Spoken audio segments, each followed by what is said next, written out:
from the city that never sleeps. 17 miles from Madison Square Garden, New York City. It's America at Night with Rich Valdez, America's favorite late-night talk program, featuring interesting guests from around the world and calls from across America. And now, here is your host, Rich Valdez. Hi there, good evening, and what's up, America? I am Rich Valdez, Valdez with an S, at Rich Valdez on all of the social media. Of course, that's Valdez with an S at the end. I am your liberty-loving Latino amigo, happy to be here with you on a Friday night. And it's amazing, right? We've got so much crazy in the world, and now the fox is guarding the hen house. Merrick Garland, the Attorney General of the United States, he decides, you know what? This thing with Hunter Biden, it's getting out of hand, so we're going to have to appoint a special counsel. Now, Republicans have been clamoring for a special counsel into this case for quite some time. Now, the special counsel regulation is designed for when there's a potential conflict. And again, the potential conflict here that Garland is citing in doing this is that he is the Attorney General of the United States, and while there's a perceived independence from the DOJ and the White House, it really isn't, right?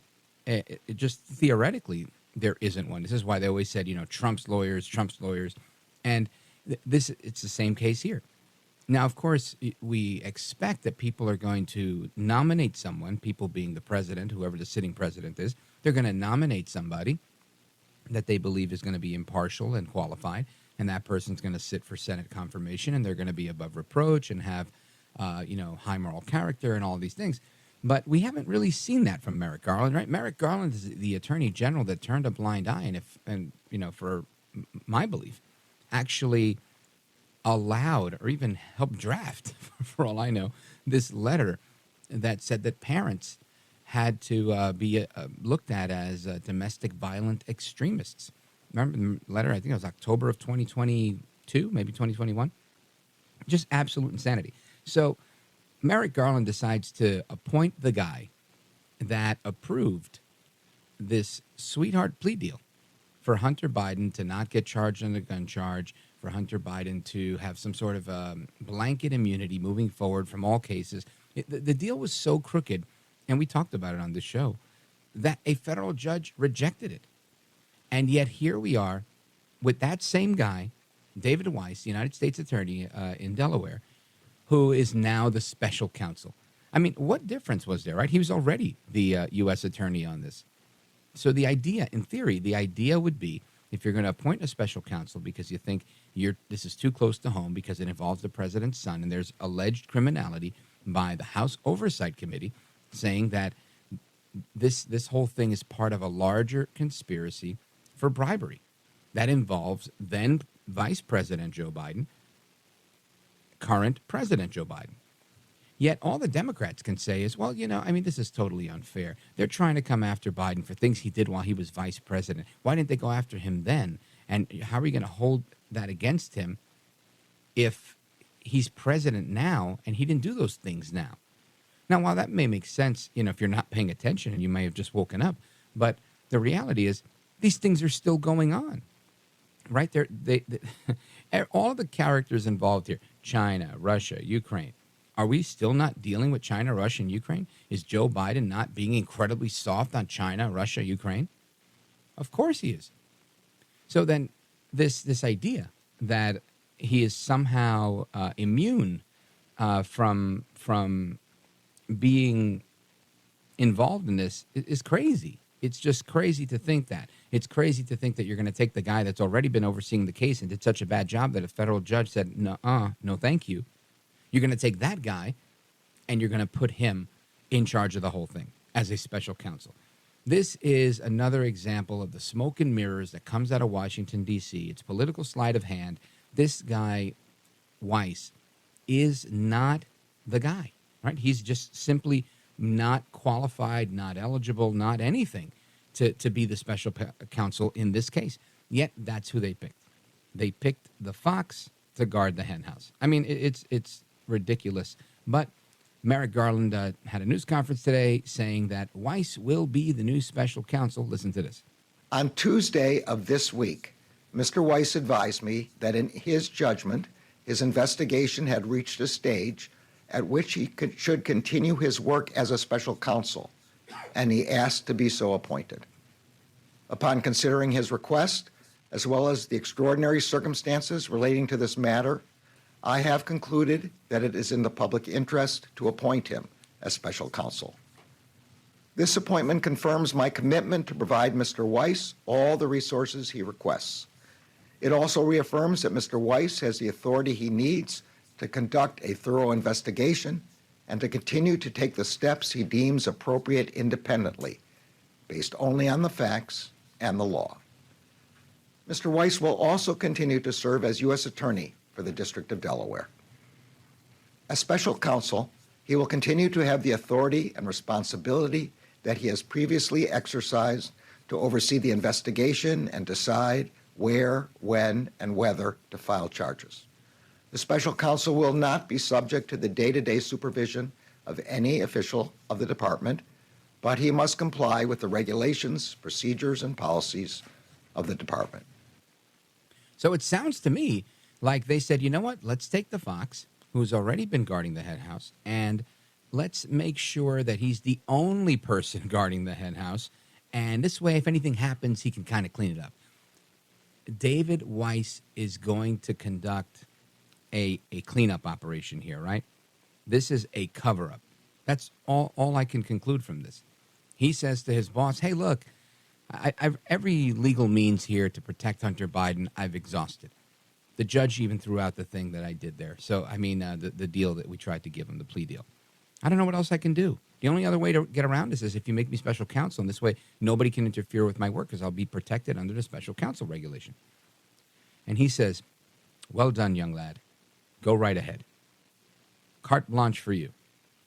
I mean, this is just, it never ceases to amaze me that when they want to do their dirt, they do it on a Friday afternoon.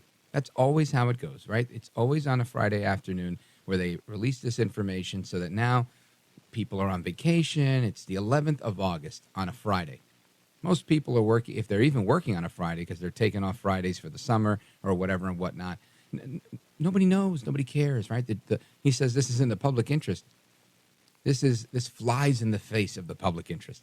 Absolutely insane, the fact that we have this. So, of course, we're going to hear calls to impeach Garland, calls to impeach Mayorkas for the border. All roads lead not just to impeaching Joe Biden, but to show Joe Biden is absolutely horrible. He is the worst president we've seen. This country is so incredibly mismanaged by Joe Biden financially, geopolitically, and now legally, where they're abusing the legal system, using lawfare to go after Trump, and manipulating, I'm going to say, prostituting the Department of Justice for their own political means. Absolutely crazy. We're going to continue this discussion a little bit later with Chris Salcedo from Newsmax TV. He's going to join us later. Of course, we've got Phil Wegmann from RealClearPolitics. He's going to weigh in on some 2024.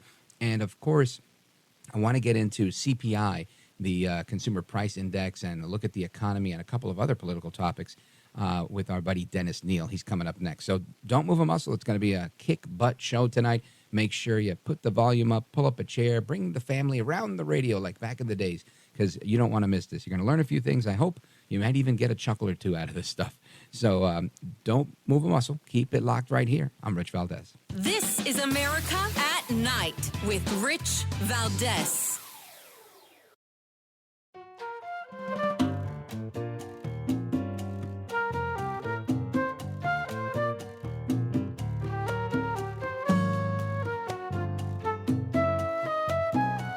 I want to listen to you, Rich, all the time. America at Night with Rich Valdez.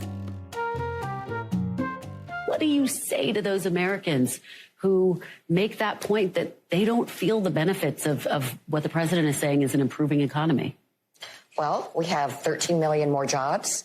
We have the strongest growth rate out of all the leading economies.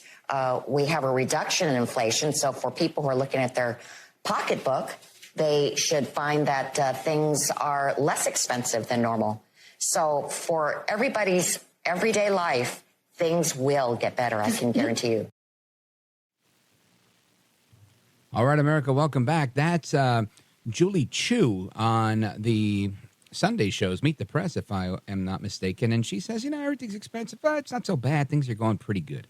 So the new Consumer Price Index report came out. And I said, man, I gotta talk to my buddy Dennis Kneale. And now you guys remember him. He was on CNBC.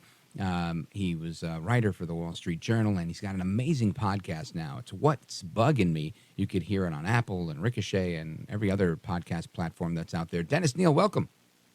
Thanks so much, Rich. Good to talk to you. And happy Friday, my friend. Yes, mazel tov. So let us dig in here, because the big news yesterday, and again, I don't know if it was big news, but it was, Biden had been bragging that inflation's going down, and then the CPI comes out and says it's up 3.2%. I'm rooting for America. I'm rooting for a better economy. So I want to see Biden win. I don't want to see him lose, because then I lose, right? We all lose together. Right. But what do you make of this news of the CPI numbers? So things are mixed, and what listeners prefer and what investors prefer is when the picture is really stark one way or the other. But as you noted, Rich, yesterday we had the CPI, that price index, come out. And so prices in July versus July of a year ago, they're up 3.2%. Well, that's bad, given the Fed wants prices to be up no more than 2%. That's their long-range goal. But it's good, given that, 6 or 9 months ago, prices were up 9% versus a year ago. All right, so that's good news. Wall Street had expected to be worse than up 3.2%. They expected 3.3%. And when the stock market's trading, it's less about what the number is and more about whether it was above or below the expectations of what the number was supposed to be. Then today, the producer price index, and that's like the wholesale prices, right, that ends up going into all the materials that make stuff that end up coming out to be retail prices 3 months from now, let's say.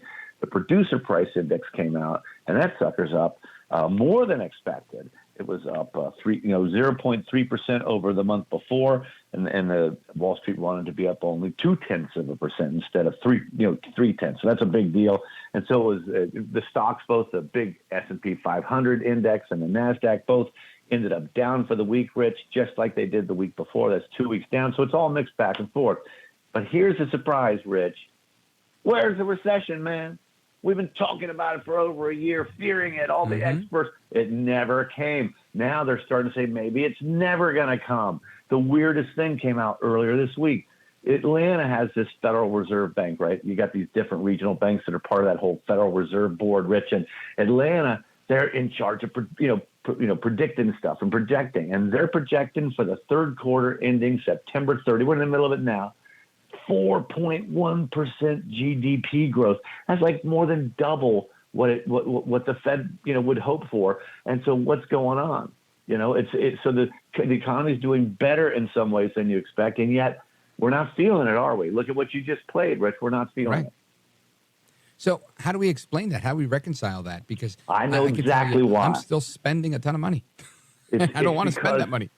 Here's the thing. Like the price increases that just came out, housing was responsible for 90% of the increase in inflation in July. But in housing, if your apartment lease isn't up, if your apartment mortgage your home mortgage is the same as it ever was, you don't face real inflation. The only people facing that are people renting for the first time, moving to a new place, right? So it's elusive. It's illusory. It's not that bad, right, on one hand. Yet when we go to the gas pump, gas is still $3-4 a gallon versus less than $2 when Trump was president. When we go to the grocery store, food prices still are way elevated, way beyond where they were when Trump was president. And those are the things we feel the most instantly. Those are the things we feel in our daily lives the most visibly and viscerally. I don't know. I'm not buying it. I'm still spending a ton of money here. And I think most Americans what I'm saying. are. Those prices are still up, and that's why everybody's not feeling it, and they're not feeling like the economy is going that well. Plus, I'm hearing from many people that I talk to that are still looking for work. They're still looking for work. I'm hearing about price freezes, wage freezes, hiring freezes in companies. We've seen some of the larger companies laying people off. And there's economists out there that are saying that while we're not calling it a recession, those back-to-back quarters of lowered growth was in effect. That did happen a while. That might have been a recession itself. And there's something else you've got. Jim Iorio is this big trader, and he's got the Futures Edge podcast, and he came on What's Bugging Me, which was up, and he says that the Fed numbers show that there's a $400 billion shortfall in the tax revenues compared with a year ago that they're projecting out. So the economy is slowing. You're right about that. We could go into a recession soon. And if we do, boy, is that trouble if it happens in the election year. No U.S. president ever has been reelected in a recession year from the last time I checked on this. And so that could be trouble for Biden. But the other side to that, though, Rich, is that the Fed, I don't think they want Trump to win.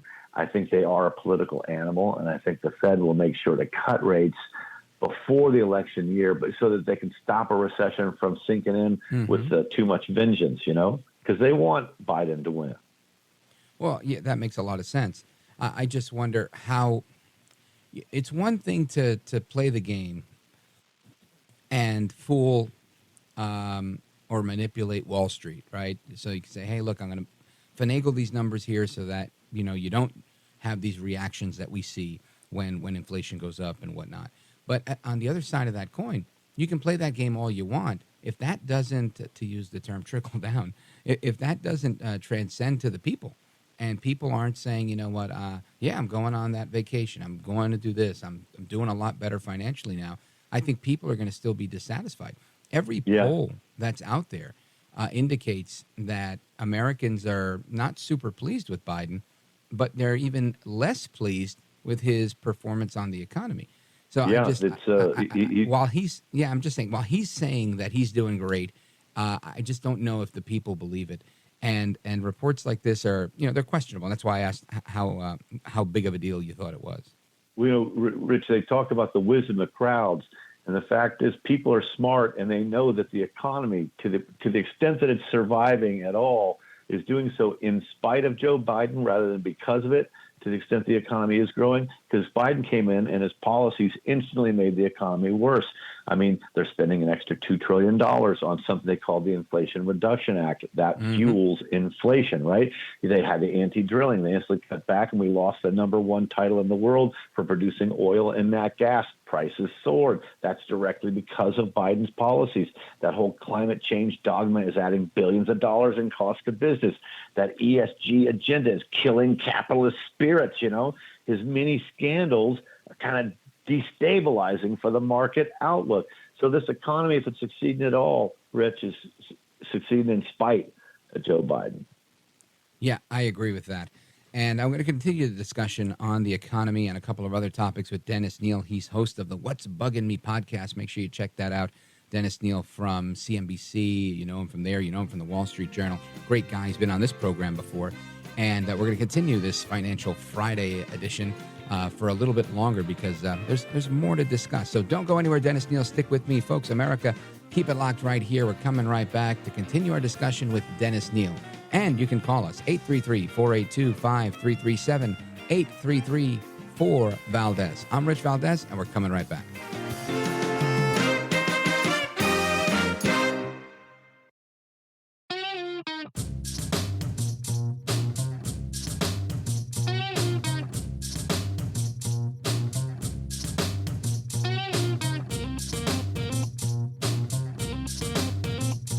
America at Night with Rich Valdez.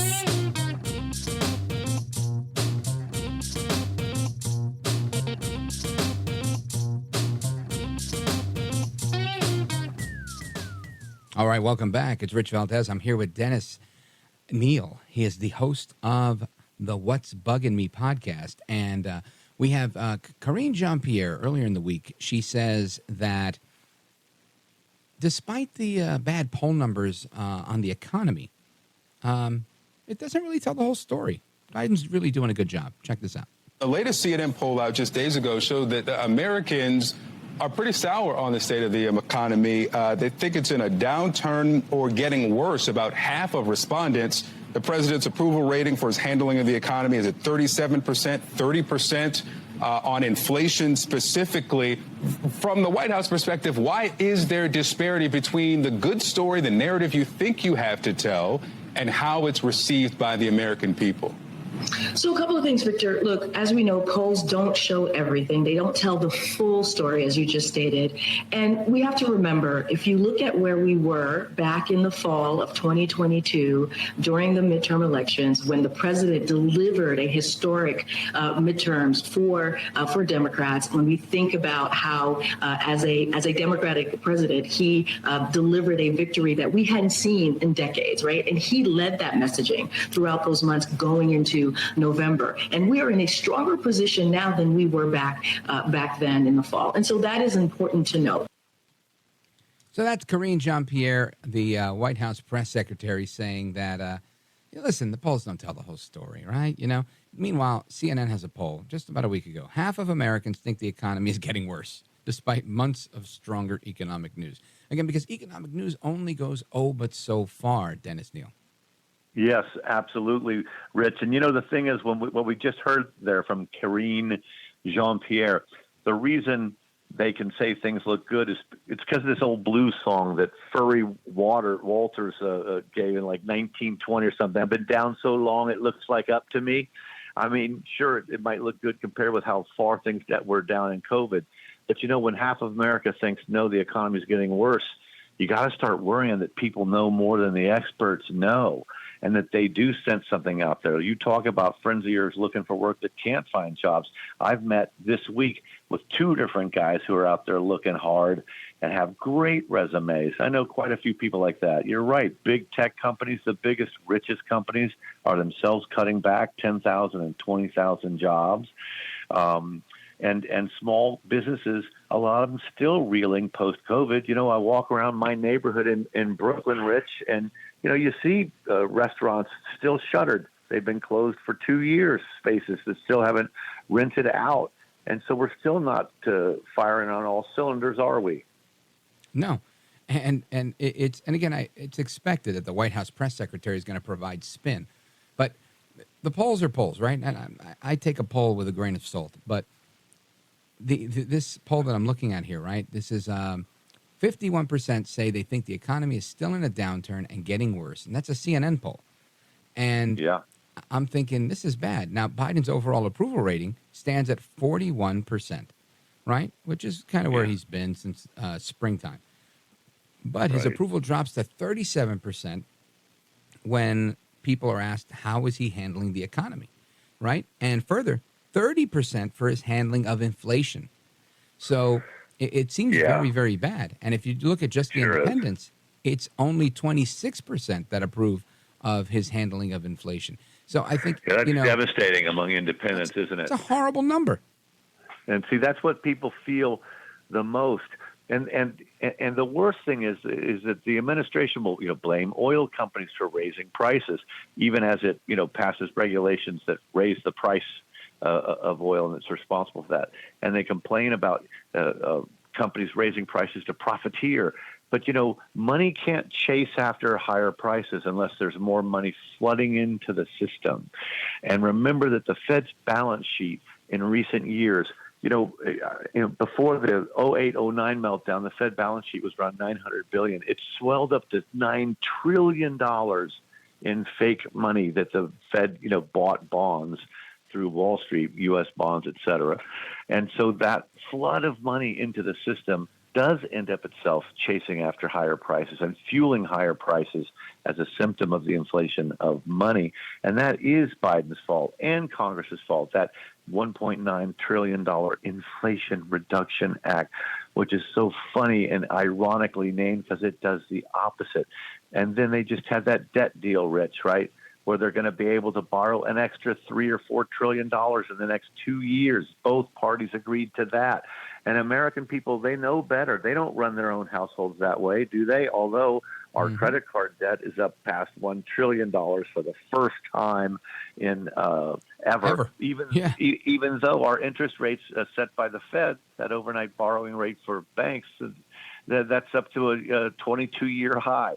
And yet that hasn't stopped people from borrowing on their credit cards, which is, carrying interest rates of 22 and 25%. So we know the problems, Dennis Kneale. If I had a magic wand and I could give you any job you wanted, what would you like? Treasury Secretary, Fed Chair? What would you prefer? Wow.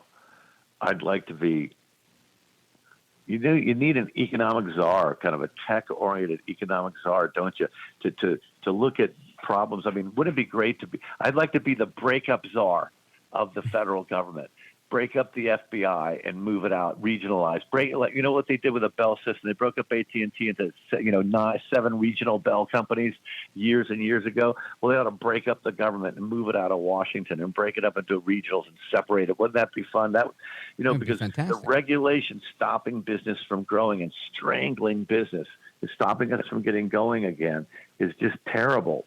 And Trump came in and he passed a rule saying, guys, for every new rule you insist on passing in the bureaucracies here, you got to cut 16 rules. So he cut thousands of pages from the Federal Register of Rules.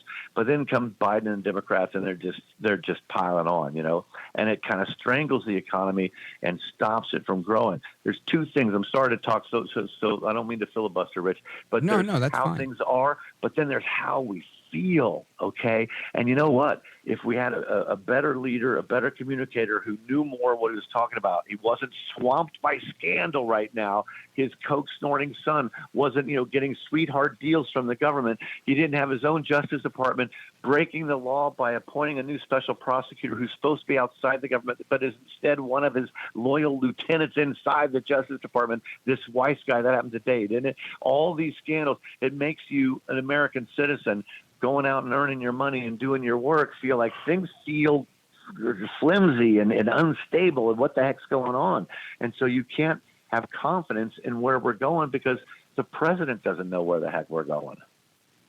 Maybe. Maybe. When we come back, I wanna get your take on. I would love to do that too, and I think that's the key, right? I think Reagan was great at that, at reducing red tape, and it's critical for business growth, for this engine of the United States to continue running, to get the government kind of out of the picture and shrink it. But specifically getting us out of this economic mess, I'd like your take on that if you were in charge. So, folks, we're on with Dennis Kneale. You know him from CNBC and from the Wall Street Journal, and he's the host of the What's Bugging Me podcast with Ricochet. So check that out. It's on all the platforms, and he's really insightful. He's coming back for one more segment. Don't go anywhere. I'm Rich Valdez. This is America at Night with Rich Valdez. Call now, 833-4-VALDEZ. That's 833-482-5337. 833-4-VALDEZ. That's Valdez with an S.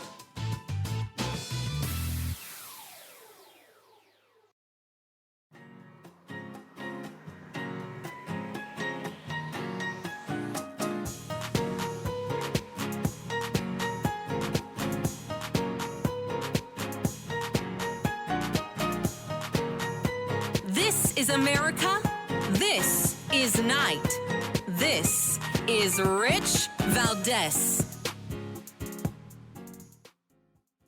They just can't stand the fact that we had a job report of over nearly 200,000 jobs today, that unemployment is 3.5%, that 18 straight months of unemployment being under 4%. We're talking about 13.4 million jobs created with Joe Biden in the White House and working with the congressional Democrats. They have to change the subject, and they have nothing to offer the American people in terms of jobs and the rest. They talk about it, but then they change the subject when it's time to deliver. Dennis Kneale, Nancy Pelosi says you're full of it. What say you? I'd say she's as drunk as the guys at the Atlanta Fed who are projecting 4% GDP growth in the third quarter. That was Jim Iorio on What's Bugging Me who said those people in Atlanta must be drunk. Well, she must be too. Rich, you were talking about what can we do to get out of this economic malaise that's going on. Remember Kim Strassel, the great op-ed columnist at the Wall Street Journal. She has a new book out called The Biden Malaise, and she draws all these parallels to Jimmy Carter and what happened in Jimmy Carter, 1976 through 1980. And then she goes on to say that it's a very unkind comparison because, frankly, Carter inherited a far worse economy and did far less badly than Biden has done, having inherited a pretty good economy that was growing post-COVID. But, Rich, I have a 7-point plan for how to get us out of this mess, if you want to hear it. I can run through it fast. Okay. Yeah, we've got time. Take your time, brother. The audience is listening, and they want to hear your insight. You said, what would you do? It's so fun, right, for us to think about what if I were in charge, what would I do? Okay, so if I were in charge in Washington, first thing I'd do, number one, cut all department spending except for entitlements and defense, cut everything 10% instantly, and then freeze spending there for the next 2 years. That gets rid of all budget fights and negotiations. Number two, drill, baby, drill. Unshackle U.S. energy and gas. We were the best in the world. Number one, it will bring energy prices down. It will create jobs. It will create more tax revenue. Number three, cut corporate taxes. Rich, did you know that economic studies since the 1960s have shown that when corporate taxes are cut by government, the companies boost pay for their employees more. They spend more on trying to hold on to employees and keep them happy when they have that freed up money. So number three, cut corporate taxes. Number four, a flat rate income tax for taxpayers. This would let us, tax 3 different levels of income for the different earnings levels, right? But then it would wipe out $400 billion that we spend every year on tax advice, because you would just know if you earn over $100,000, you pay 20%. If you earn over $500,000, you pay 30%, whatever that is. So flat tax, number four. Number five, Rich, create a new tax incentives to get companies to bring their manufacturing lines home to the U.S. Then give them extra bonuses if they locate those new lines in the poorest zip codes. Then still extra tax bonuses and tax incentives if they give training to the people in those poor zip codes to take jobs at the new factories that they brought the lines home from China, especially. Extra bonus if you're getting home from China, because they're our biggest enemy. They hate us. They want to hurt us. Point number 6, boost defense. A strong defense helps us avoid war, and we've got to boost that. We should be feared rather than looked at as a joke. And lastly, of my 7-point plan, Rich, a new AI moonshot program to seize the lead from China and lead the world on AI and stop it before it gets out of control. I like the plan. Listen, if there's space on that debate stage, I think you should join them for 2024. Dennis Kneale, 2024, everybody. I'm kidding. But you bring up some interesting things, right? China's making moves with their space program. We have Russia just launched a lunar something or other, and I don't see the United States being as competitive in that market. I see Biden kind of going on defense now against the Republicans that are exposing his criminality. I see Biden appeasing the Chinese. I see Biden appeasing Russia, doing zero in Ukraine. Whether it's geopolitically, domestically, I feel like we're in a bad position as a country. And again, that's just my view. Maybe it's because I don't like Joe, as I call him, Joe El Baboso Biden. But do you see any area of strength where we're doing well that warrants a Biden reelection? Gosh. Well, you know what? The Democrats have managed to pass all kinds of election measures in various locales that, encourage mail-in voting and that, opens the way for more fraud. So that could help Biden win. Certainly there's that. Yeah. Let's see. If the U.S. avoids recession, and understand the Fed now, what they did is they raised rates we're up to 5.5 to 5.75%. And what the Fed's doing is they want to have room to cut rates. So when they start cutting rates in, say, June of 2024, 3 months before the, 5 months before the November elections, that's going to help the markets and that's going to make things look rosy. So you could have that illusion that could help Biden. The question is whether the middle part of America can get past resistance to Donald Trump because he's a jerk and realize that this guy at least will rip Washington open and expose some of the rot and do something to fix it. He's an outsider. I don't even know that many other Republican candidates will be willing to do that. They're all kind of part of the system that they grew up in, most of them. Mm-hmm. Good point. Dennis Kneale, I know we had you scheduled till right now, but can you stick around for another segment? I want you to tell everybody about your podcast. Sure, I'd love it. That's so nice of you. Absolutely. You bet. All right, stick around, folks. We're coming back with Dennis Kneale, host of the What's Bugging Me podcast. I'm Rich Valdez. This is America at Night with Rich Valdez.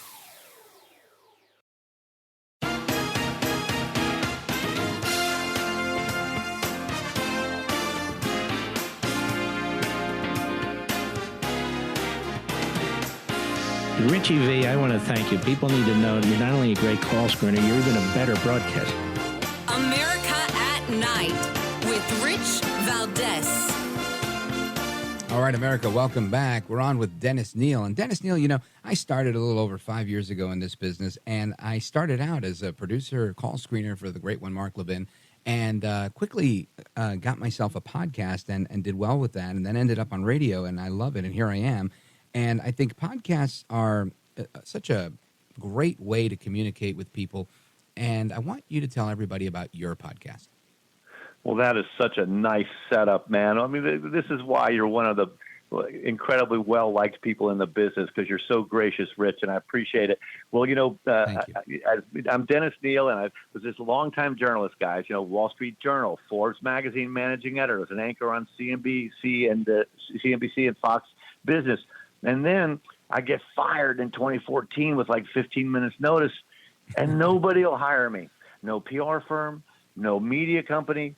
So I've been out on my own for a few years, and I started this podcast less than a year ago.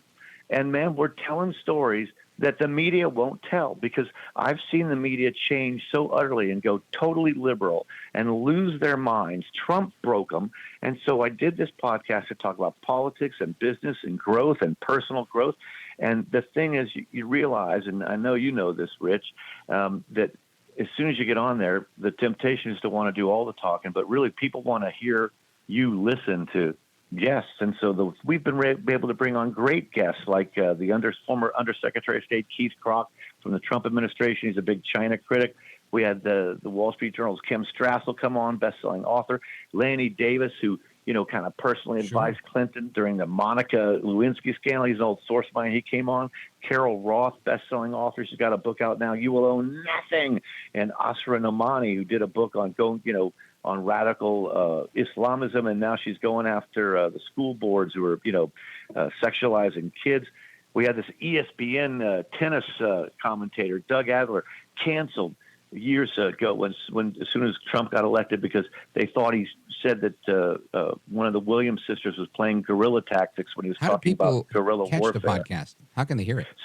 So we're everywhere. We're on Spotify, Apple Podcasts, Google Play. The home base is Ricochet, this little conservative outfit that's got it's a little engine that could. What's the website above their for weight. it?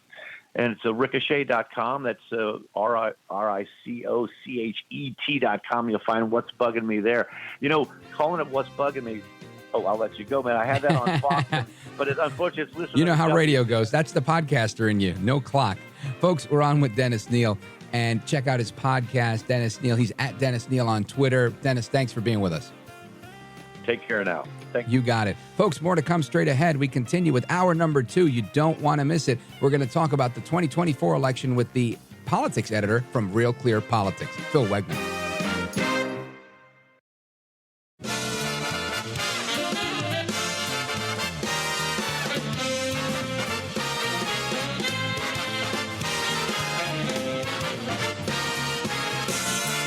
Live from the city that never sleeps. 17 miles from Madison Square Garden, New York City. It's America at Night with Rich Valdez. America's favorite late-night talk program, featuring interesting guests from around the world and calls from across America. And now, here is your host, Rich Valdez. Hi there, good evening, and what's up, America? I am Rich Valdez, Valdez with an S, at Rich Valdez on all of the social media, your liberty-loving Latino amigo. Happy Friday, everybody. Hour number 2 of the program. If you want to join us, the phone number is 833-482-5337, 833-4-VALDEZ. And I want to just cover again just some of the crazy stuff that's going on with the headlines here. We've got the federal judge now revoking Sam Bankman-Fried's bail over alleged witness tampering. We'll chat about that a little bit later on. And, of course, Attorney General Merrick Garland announcing a special counsel in the Hunter Biden case. And, again, if that's not a case of the fox guarding the hen house, I don't know what is. And there's all this talk. The debates are coming up for the Republican primary. And is Trump going? Trump's not going.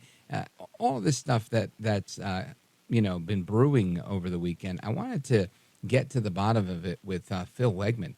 He is from RealClearPolitics, and he's here with us now. I want to dig into a couple of things. Phil Wegmann, welcome. Thanks for having me. You bet. So let's dig in, because I know there's a lot going on, and you're as attuned to this as anybody because there's so much going on. But there's been some talk about this meeting that Donald Trump had, these conversations that are being had with Governor Kristi Noem. What can you tell us about it? So right now, Donald Trump is up in the Republican primary race in the polls by about 39 points. And so this is, in some ways, kind of a premature conversation because we don't know who the eventual GOP nominee is going to be. But there are some folks who are looking at these polls, and they've already come to the conclusion that he's got this thing wrapped up. They are looking at step number 2, realizing that Mike Pence, now that he's running against his former boss, certainly he's not going to be stepping back into that position. And so they're asking themselves, well, who else is going to join Donald Trump on the ticket? And right now, I think that, we can safely report that, South Dakota Governor Kristi Noem, she is certainly someone who is, towards the top of the list of potential vice presidential candidates. She is certainly someone who, the Trump team would likely see as a value add in that she brings something new to the ticket. She can appeal to a different slice of voters. And I think by all accounts, the South Dakota governor is pretty interested in that job opportunity if it arises. Yeah, and I guess that makes sense. I mean, I think a lot of people would like to run with Trump. He had a great record while he was president. And I agree with you. It seems premature, but I did see a lot of chatter about it, and I thought it was kind of interesting, being that Trump himself was joking on his social media platform, Truth Social, saying, let them duke it out during the debates, and I'll figure out who might be my running mate. So I thought that was pretty interesting. Now, with respect to that, what's the latest that you've heard with respect to the debates? I understand Trump is not attending, and he says he's not going to sign the pledge to back an eventual nominee if it isn't him. What can you tell us? So the RNC, as a condition of participating in these debates, wants anyone who's going to show up and be on stage to pledge that they will eventually support the nominee. They don't want someone to be a sore loser and take votes away from the eventual nominee. This is pretty standard practice. You have all of these different contenders warring amongst each other, and then when someone actually wins the contest, everybody comes back together and unites. What's interesting about Trump here is that he is so far ahead, and for the most part, he's the closest thing that Republicans have to an establishment candidate because he is the former president, that, he can sort of thumb his nose at that loyalty pledge and say, not only is he not going to sign it, he might not even show up to the debates. And no one has gone to the polls. We're still months away from any actual decision point. But Donald Trump is so far ahead that, my sources, the folks who are talking to me, from in his inner circle or, folks who used to be in his inner circle, they've sort of come to the conclusion that if he was to show up, that would be a liability. He would basically be giving DeSantis, Pence, Vivek Ramaswamy, some of these other folks who are trailing, so far behind him, just an opportunity to attack him. And so the sentiment that I'm picking up on right now is he thinks that it is safe for him not to show up and basically throw DeSantis to the wolves. Let the number two be the biggest contender on that stage and have everyone go after the Florida governor rather than turn their attention on him. That's sort of, the conventional wisdom that I'm hearing currently. But again, Rich, I don't have to tell you this. It's Donald Trump. He has thrown all of us for a loop so many different times. Right. So it's kind of impossible to, predict the unpredictable. I agree with you on that one. But I will tell you, I think that is if I were in his shoes with a 40-point lead, I think I might do that too. Because obviously if he goes on that stage, it's going to be, a pile-on. Everybody's going to take shots at him rather than, try to really establish themselves as why you should vote for me. I shouldn't say everybody. I think there's some candidates out there like Ramaswamy and a couple of others that are really trying to stay focused on issues and things like that. But I think for the most part, everybody else wants to close the gap. And they're going to try and take shots at Trump because he's, the big fish in the barrel. So if he's not there, he lets them kind of kill each other. And then he can come for the next one and say, all right, here I am. And it's kind of classic Trump, I think. But you never know. He might just show up and take them all out like we've seen him do in previous debates. I'm just curious to see how that's going to unfold. Now, well, I think you're absolutely right there, because it would be a fascinating opportunity to watch some of these candidates work out in real time the central dilemma that all of them have. And that is, how do they critique Trump without alienating his base? What we're seeing right now is Donald Trump's poll numbers have exploded.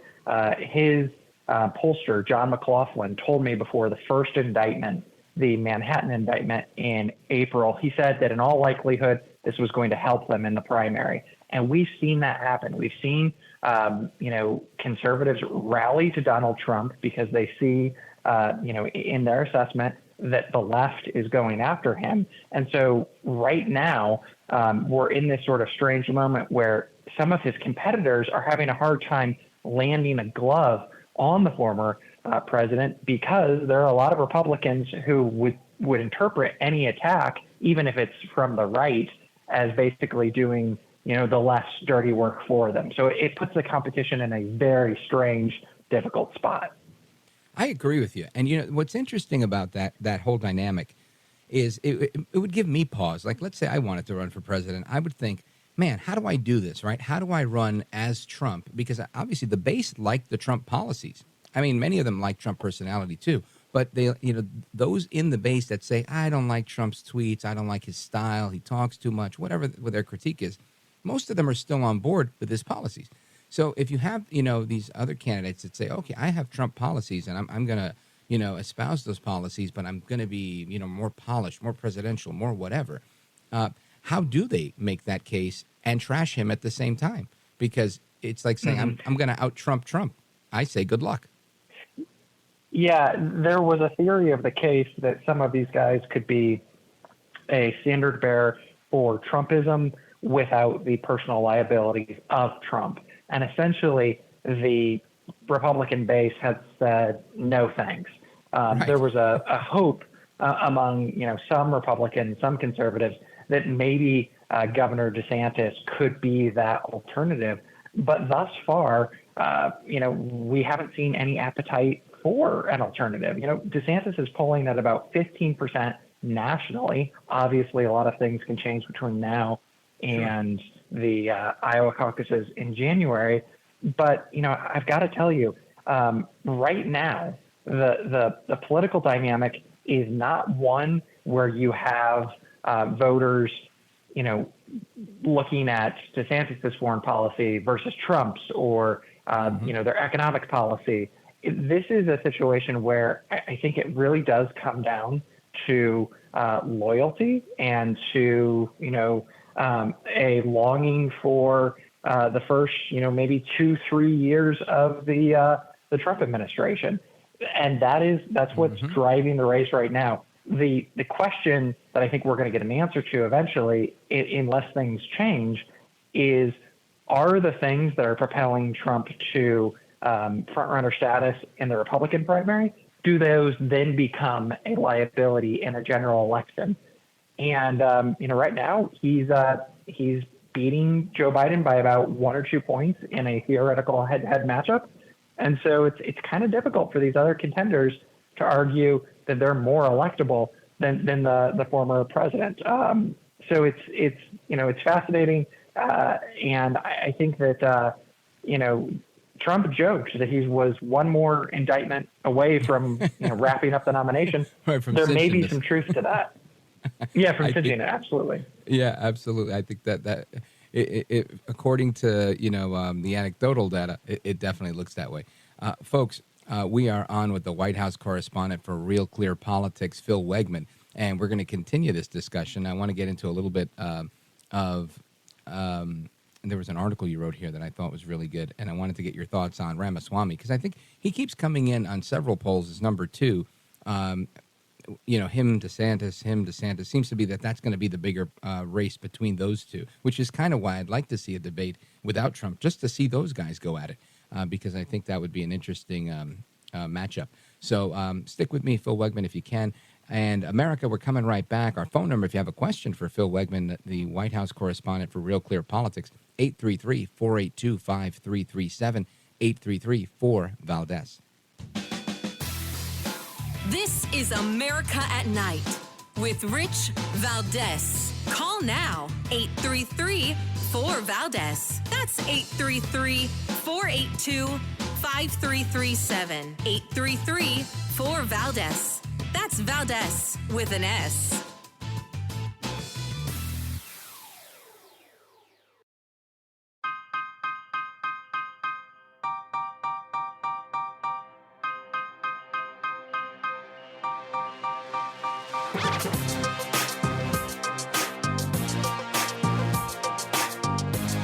America at Night with Rich Valdez. All right, America, welcome back. And our guest, Phil Wegmann, he is the White House correspondent for Real Clear Politics. And we've been having a discussion on Phil's coverage of the White House, of course, and the 2024 landscape.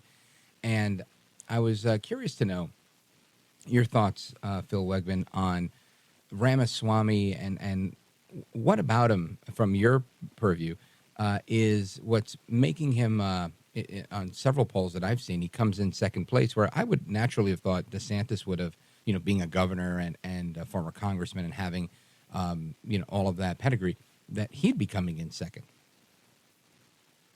So in the majority of polls thus far, DeSantis has second place locked up. And the Florida governor argues that this is essentially a two-man race.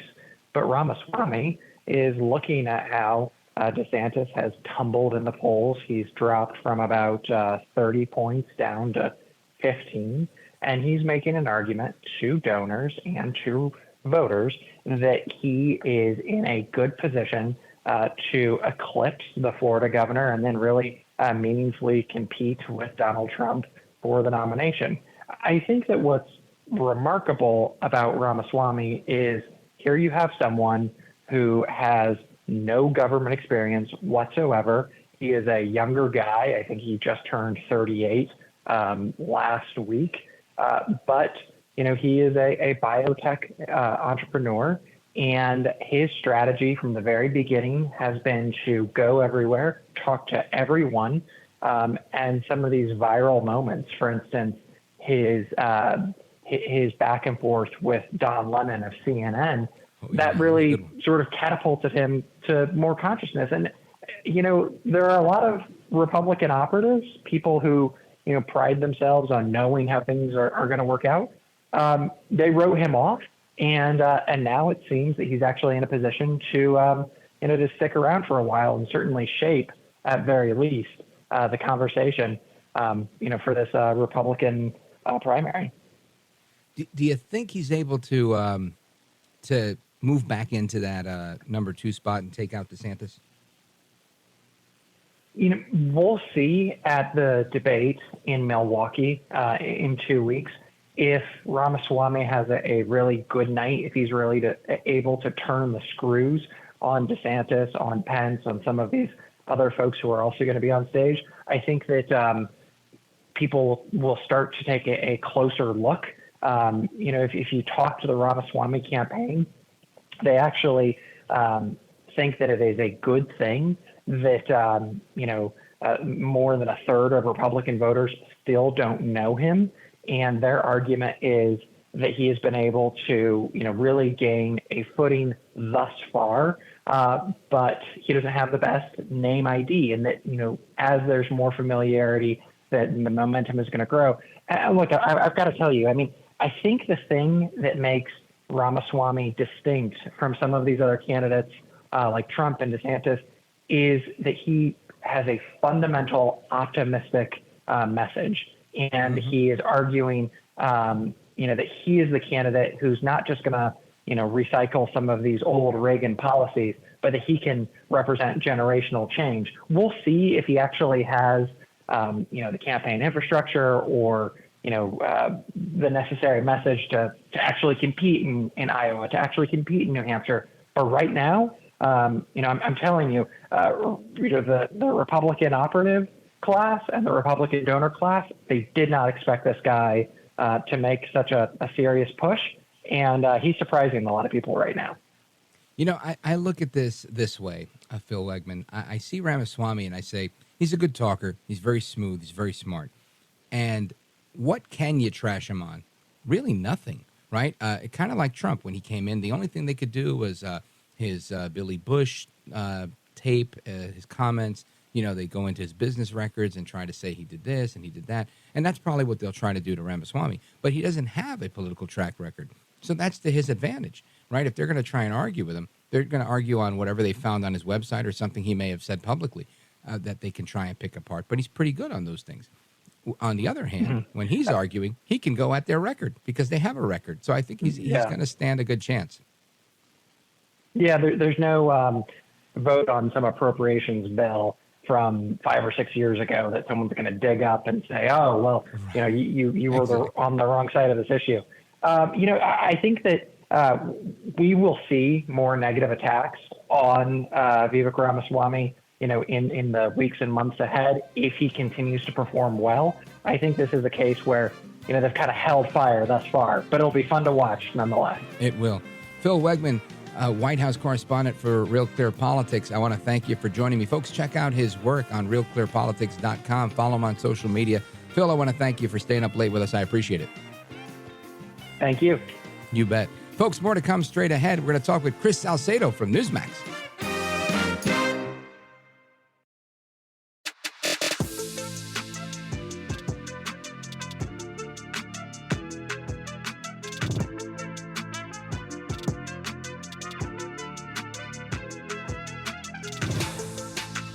Well, thank you, Rich, and thank you for everything. I know you very well, and I listen, but I have a lot of people that listen, and they love your show, and I appreciate it very much. America at Night with Rich Valdez. All right, America, welcome back, and happy to be with somebody from Newsmax TV. He's on every afternoon. He's amazing. The liberty-loving Latino, Chris Salcedo. Welcome, my brother. Richie, my man, how you doing? I'm doing great, man. I'm doing great. Having a good time here on Friday night. I love Friday nights, and I'm happy to be on with you. Now, I want to dig into a couple of things with you because folks that watch your show, and if you don't watch Chris's show, you should.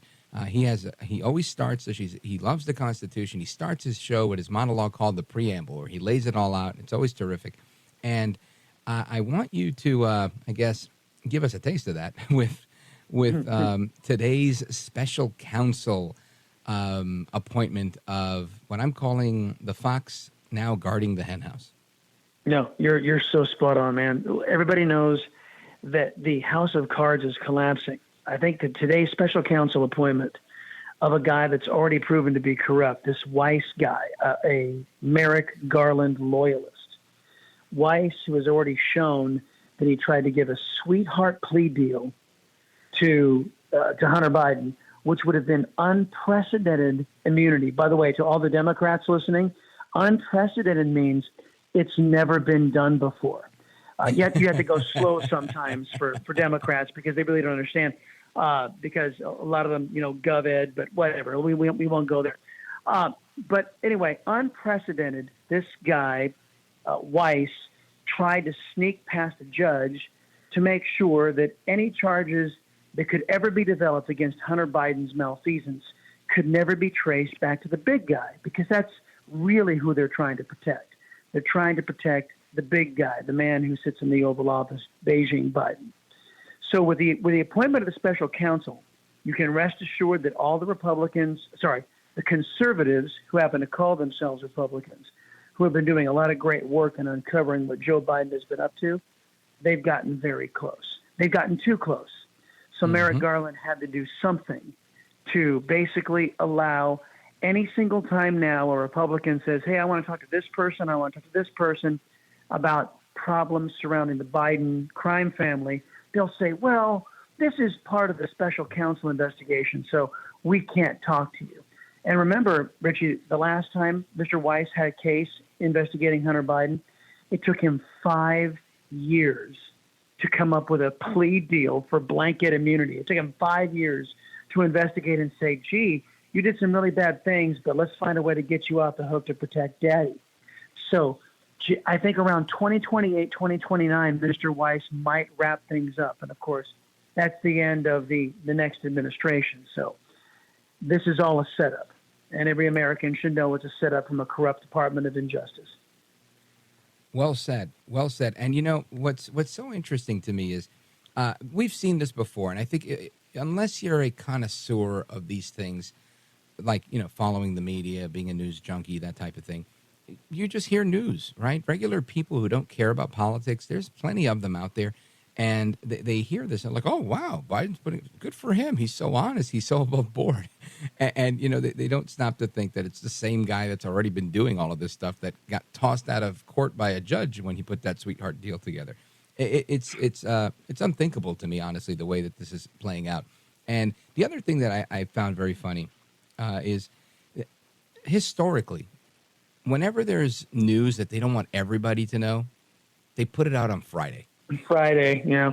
in the middle of August, right? Just, like, hey, by the way, this is happening and this is what's going on. And I think it leaves a bad taste in my mouth because I feel insulted, right? My intelligence is insulted. I'm thinking, come on, you've got to do better than that. And of course, the media, and when I say the media, I don't mean present company. Of course, I mean the folks that are in the White House, but for a few like Phil Wegmann and Peter Doocy and others that are White House correspondents, very few bother to ask the questions that need to be asked. They kind of just go with it. And I wonder, is this just an exercise in us calling play-by-play on what's going on? Or are people actually, getting hip to the scheme that's going on? And are people waking up? Chris Salcedo. I think folks are recognizing something's not right here. I think when you see, especially a lot of folks in the Latino community, a lot of folks in the Black community, who see the charges that Hunter Biden was up against, and they have family members who are doing time, serious time over that, but Beijing Biden's kid gets a sweetheart deal. Everybody knows the fix is in. Everybody knows the Democrats, if you're well connected. The DOJ is moving heaven and earth, and I think everybody understands corruption, and everybody understands that the FBI, the DOJ have been thoroughly corrupted. And I don't think anybody should forget that it was just yesterday that James Comer said, yeah, you know what? I think we might need to call up some Biden family members in our congressional investigation. And then a day later, boom, all of a sudden we've got a protection racket in a sham special counsel investigation, which will be designed to protect the Bidens, not expose them. Great point. Yesterday had Congressman Andy Ogles on, and he was talking about his articles of impeachment against President Biden, and that came out on the same day as Comer saying, I want to subpoena Biden. And it's fascinating to me that comes out on Thursday. There's a little bit of a flash in the pan, and then here we are Friday. By the way, we now have a special counsel who's not going to be managed by anybody, right, except for the Attorney General, because that's how the special counsel regulation kind of works, or the deputy AG. And it just, it's remarkable. Yeah, Greg Jarrett said from Fox, I'm not even sure he has an affiliation with them anymore, but he got his wide recognition on Fox. He's an attorney, smart guy. Greg Jarrett said that there is a statute, and he cited the statute saying it is actually illegal for somebody in the Justice Department to be appointed. It's supposed to be somebody outside of the government being appointed to a special counsel. So Greg Jarrett is saying this appointment isn't even legal, much less ethical, which, of course, ethics, as you know, Richie, flew out the door a long time ago with Democrats. But this is crooked. I think the American people know it's crooked. But I was watching something. You know, you ever get on Instagram and you start scrolling through like random videos? You ever do that? All the time. I mean, mostly I'm watching the comedians. You know, some of these old 80s and 90s comics, which were so funny back then. They couldn't get away with saying the stuff today that they were saying back then. But I strolled across this one guy who was talking about everything that you and I have been talking about, the malfeasance of the FBI, the targeting of Catholics, all of this stuff. And he says, you know, what you're seeing right now, a lot of people are tuned out, but if you're paying attention, what you're seeing is the last gasps of a representative republic. And I thought it was pretty eerie to hear somebody put it quite like that. That's scary stuff. Folks, we're on with Chris Salcedo. You know him from Newsmax TV. He's also a radio guy. He's got a morning show out in Texas. We'll talk about that on the way back. If you have a question for Chris Salcedo, give us a call, 833-482-5337, 833-4-VALDEZ. This is America at Night with Rich Valdez. Call now, 833-4-VALDEZ. That's 833-482-5337. 833-4-VALDEZ. That's Valdez with an S.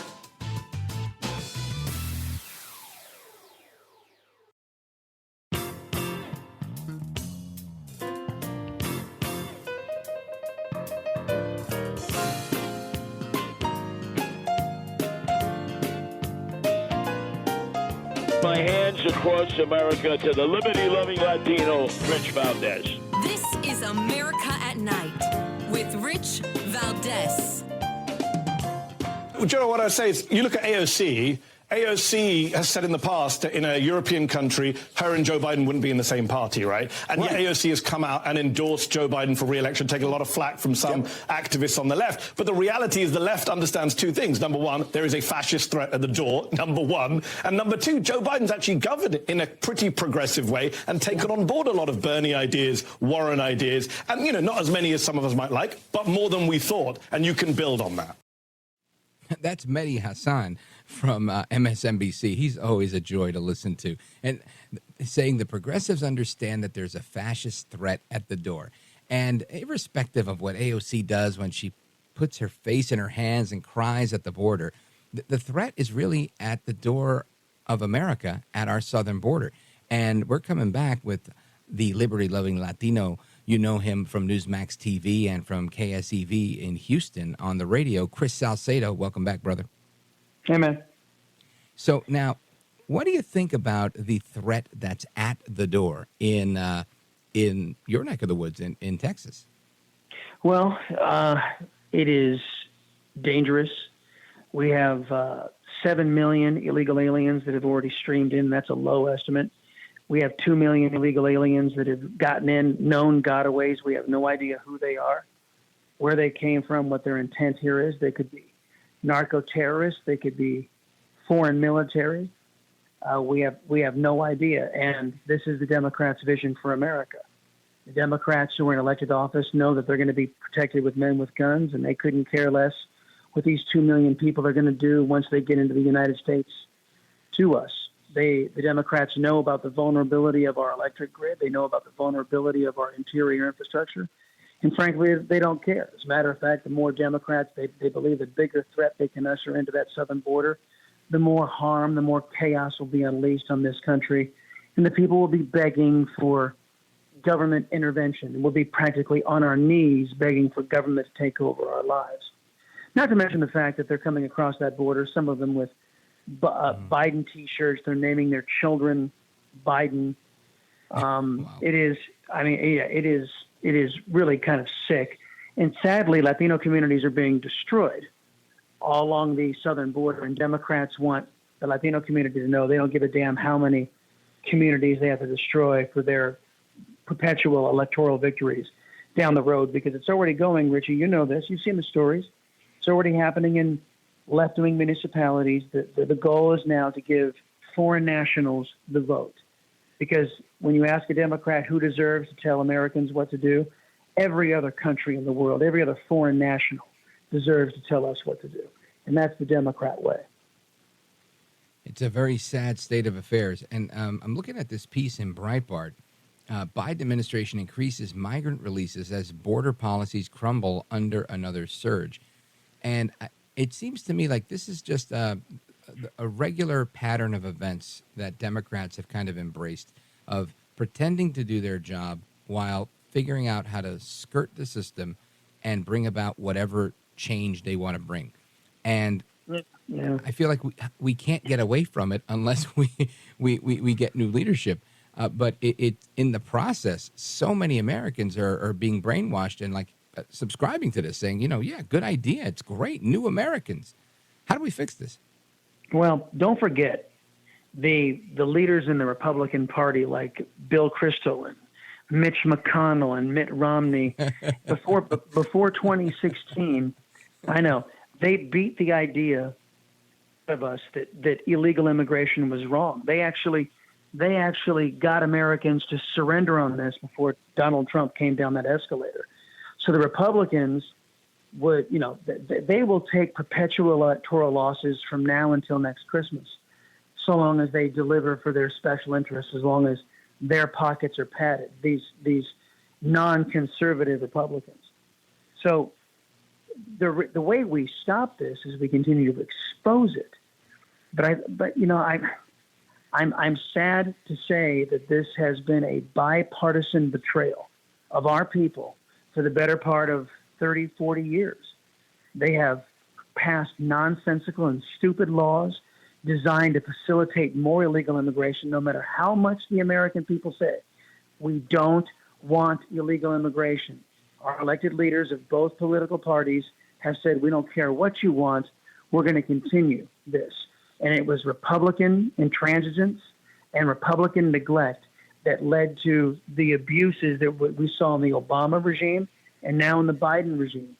It was Republican timidity and selling out to their woke corporate interests that set up the American people for this invasion. And it's exactly what it is, an invasion. And shame on the Republicans for all their caterwauling, for all their complaining and moaning.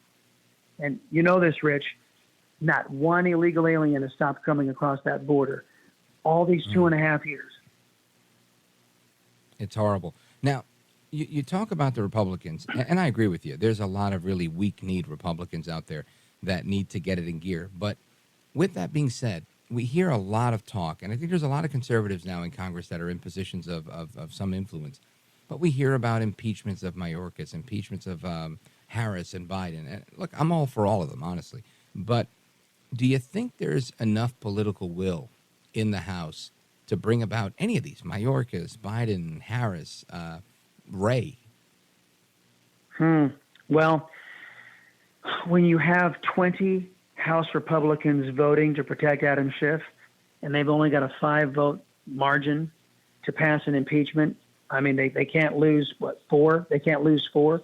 Then no, I would say there probably isn't. There probably aren't enough Republicans who believe that the Democrats deserve to get some blowback and deserve to pay a price for what they did in the last administration. But frankly, there aren't enough Republicans who believe in conservatism and believe in making sure that the Democrats adhere to our societal norms, our governmental norms.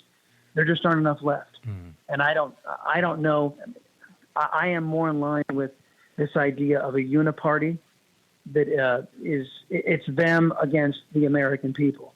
And I think the vast majority of Democrats and a scary amount of Republicans are doing their level best to make sure that there is an all-powerful, all-expansive government, and the Republicans are just say, well, we'll run it better. That's the Mitch McConnell sales job. We're just going to run it better. But they don't want to reduce the size, scope, and influence of the federal establishment, which is proving very, very dangerous on the border, in the streets of America, the DOJ, the FBI, everything we've been talking about so far. Folks, we're on with Chris Salcedo from Newsmax TV. He's also a radio guy. We're going to talk about that and his program straight ahead. Don't go anywhere. 833-482-5337, 833-4-VALDEZ.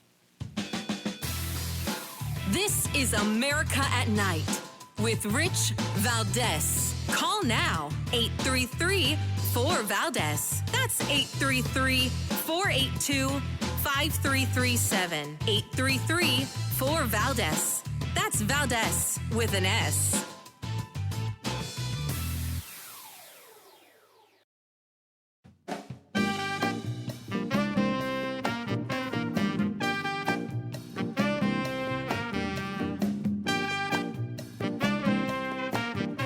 This is America at Night with Rich Valdez.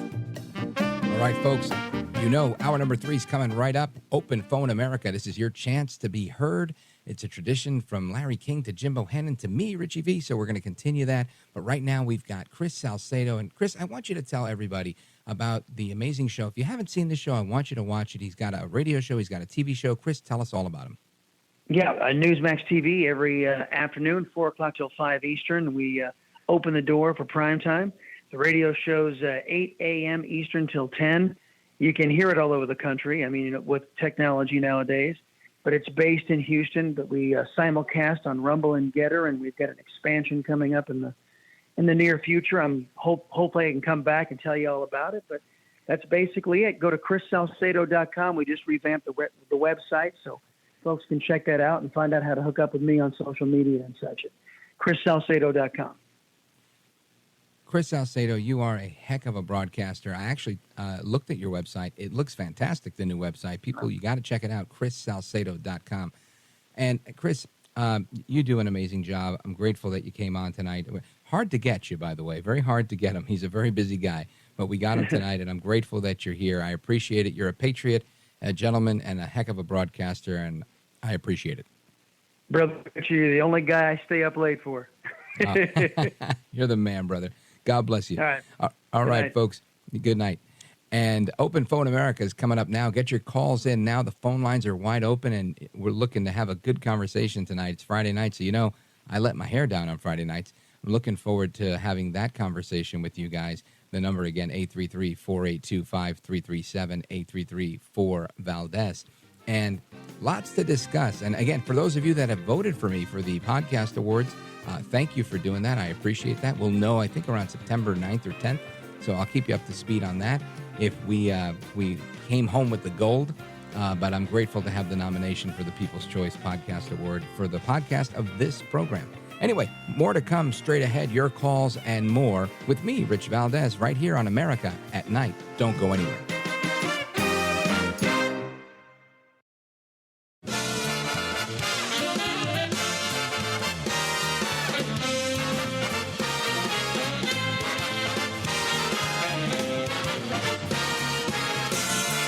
Live from the city that never sleeps.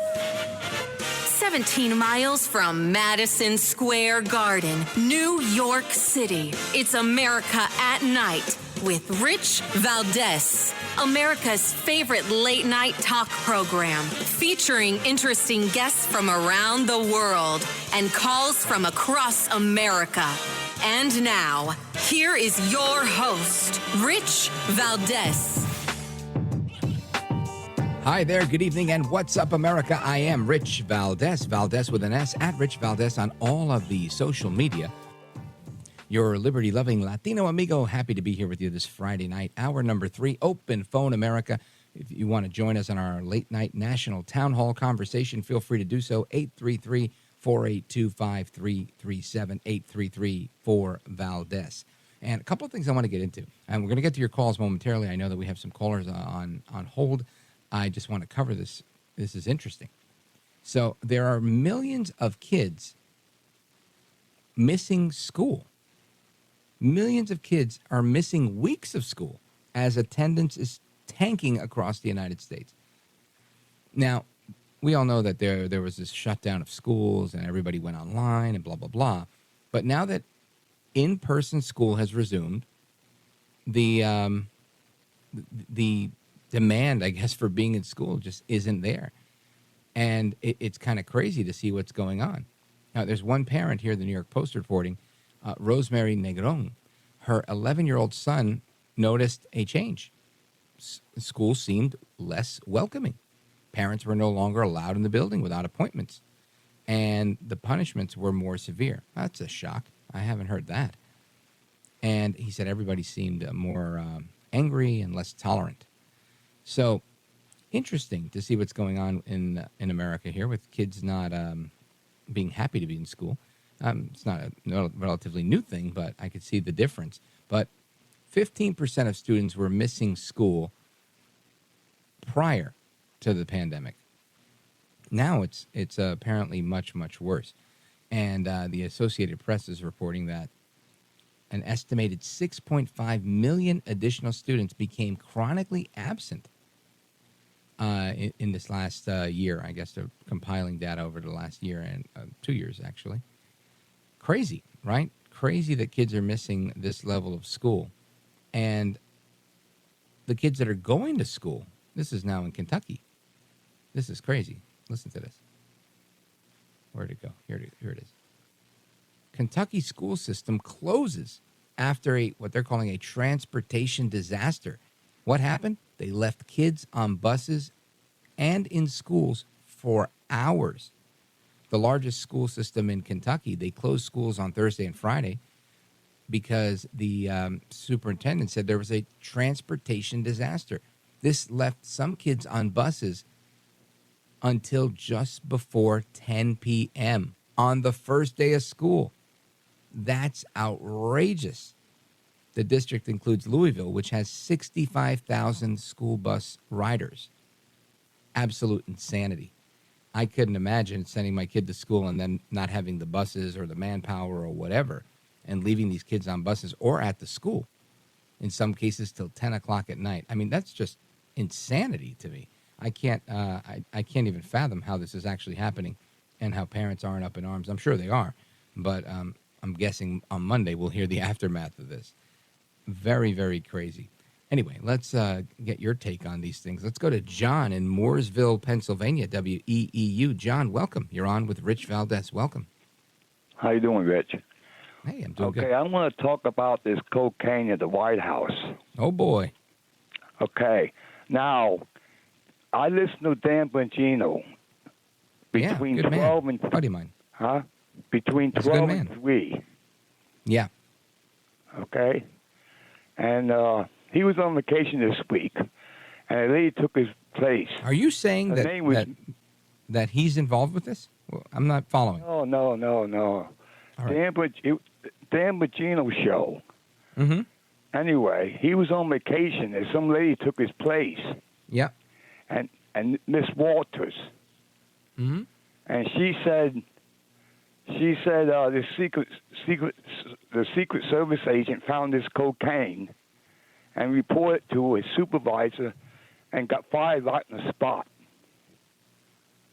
Yeah, I didn't hear anybody getting fired. Matter of fact, we can double check that. But as far as I know, the story with the cocaine, that they now understand who it is. There's some reports, unconfirmed by the Secret Service, but some reports reporting from the New York Post that we talked about a couple of nights ago, where they said that they heard about the story and that they never had enough information to find what actually happened. They couldn't get a person. But the small plastic baggie with the powdered substance, which was found in a storage cubby, was subjected to the advanced testing, blah, blah, blah, blah, blah, but they were not able to get any fingerprints or DNA off of it. So they're saying without that kind of physical evidence, there's nothing that they could do. The investigation ended, and that was that. That's pretty much what they're saying. The New York Post now is saying they've spoken with people that they do, in fact, know that who it was and that it was someone related to the Biden family, and they made it clear that it was not Hunter Biden. But again, that's an unconfirmed report that the New York Post was still investigating. John. Yeah, but that Miss Walters that replaced Mary Walters, yeah. She's a good friend. That's false information then when she's getting. I don't know. I wasn't there. I could not talk about their show on my show. But what I want to ask you is, do you have kids that take a school bus? No. No, because if I had kids that took a school bus and they left them on for 10 hours, I would freak out. How would you react to that? No, I won't like it.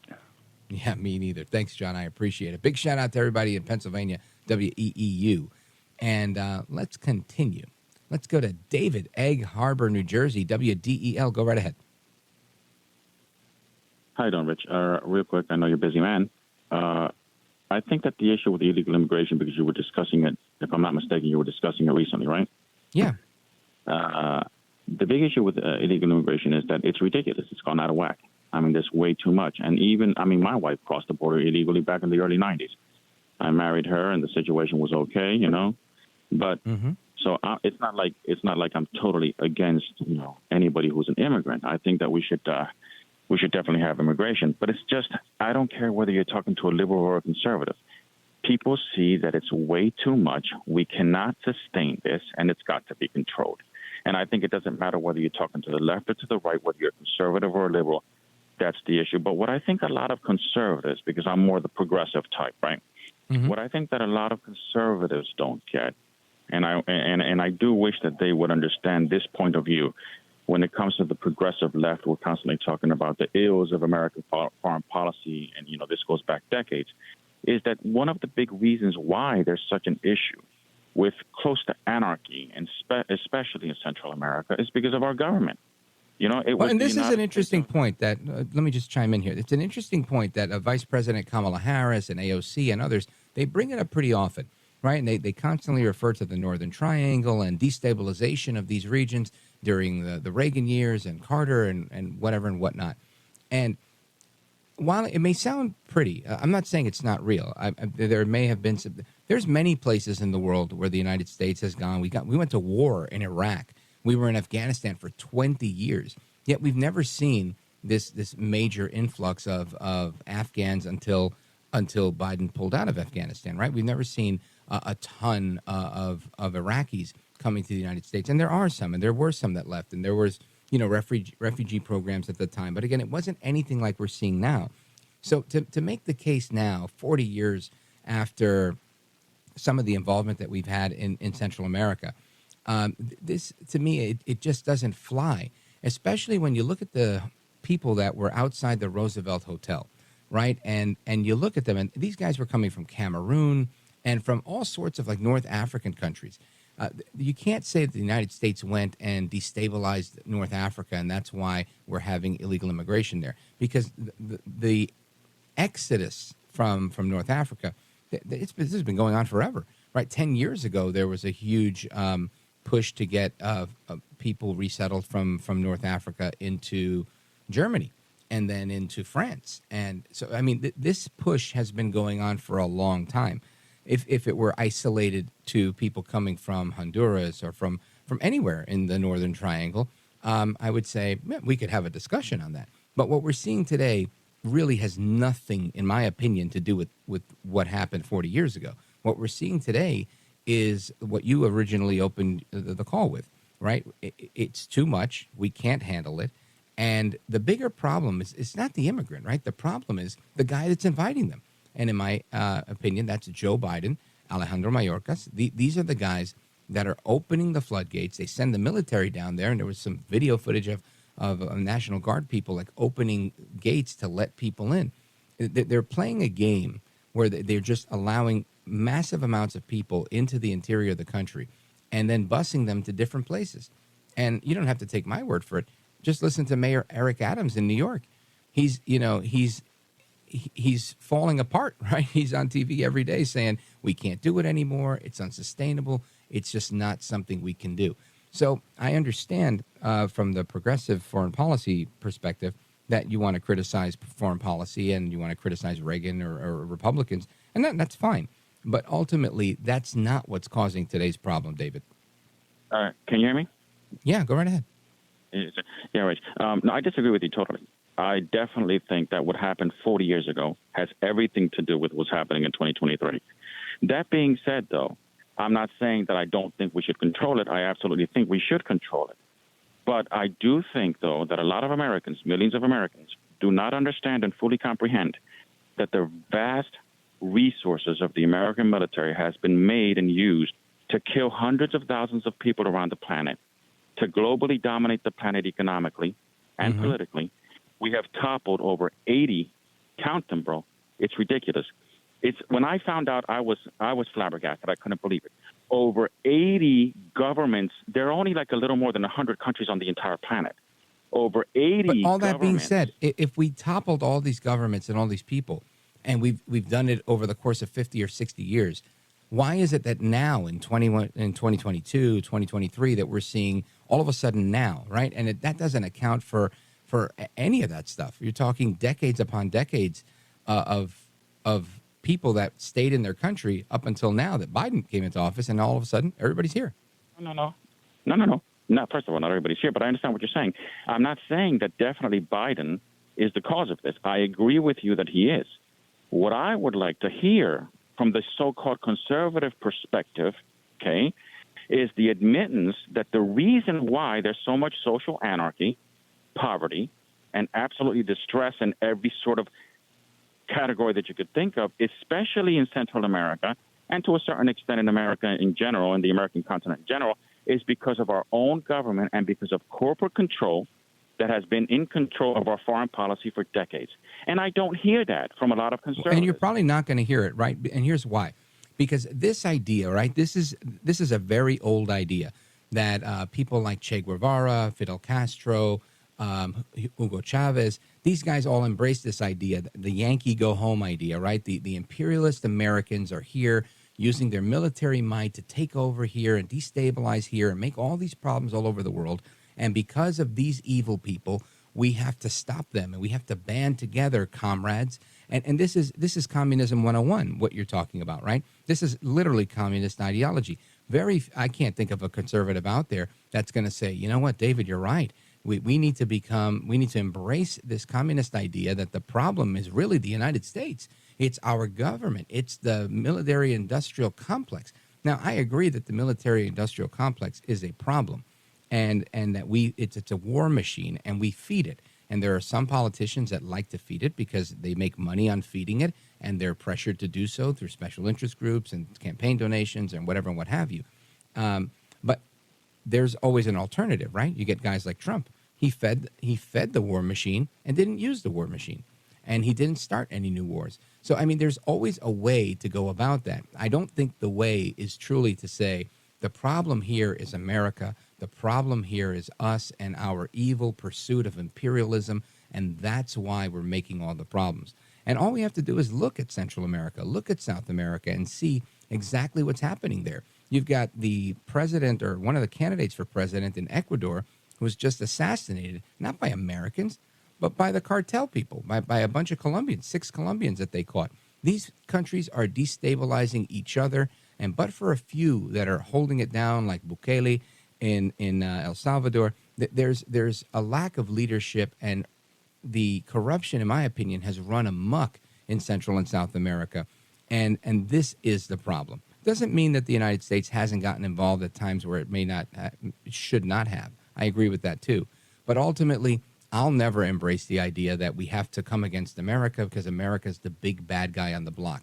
I'll leave that for Bernie Sanders, Elizabeth Warren, AOC, Fidel Castro, Hugo Chavez. Anyway, thank you, my brother. I appreciate the call. I got to hit a break here, but we're coming right back. This is America at Night with Rich Valdez. Call now, 833-4-VALDEZ. That's 833-482-5500. 833-4-5337. 833-4-VALDEZ. That's Valdez with an S.